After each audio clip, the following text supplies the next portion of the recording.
We are SGOC Media, and this is the Quit Jerking Off Initiative.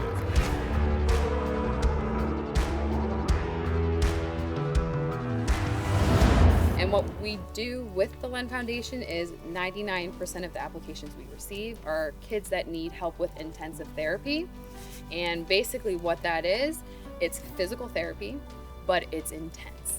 So they go to these programs where it could be a week where it's intense therapy for maybe several hours a day, and they just hammer out movements and movements and movements, where with cerebral palsy, it's brain damage. So some kids, it's this gray umbrella. Some kids might have just like a little issue with maybe they can't move like their hand very well, or maybe the right side of their body is affected, or maybe they just have a little limp when they walk, or maybe they're completely in a wheelchair and they need assistance with eating and everything else. What happens with these intensives is they're training these kids, especially at a young age, when they hit maybe 2 to 5, like this, there's a sweet spot when they're growing and developing, and then you get into these intensives. Kids literally are, we had a girl that we helped out in Michigan, her name's Briella.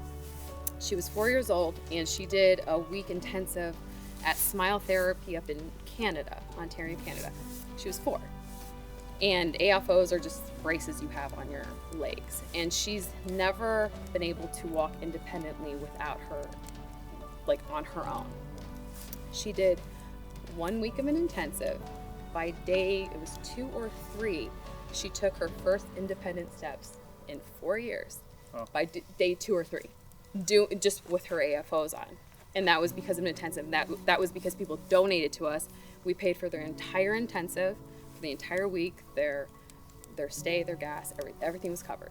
And she was able, and the mom, we interviewed her, and it's actually on our YouTube, the interview with her mom, and she took her first steps by day 2 or 3.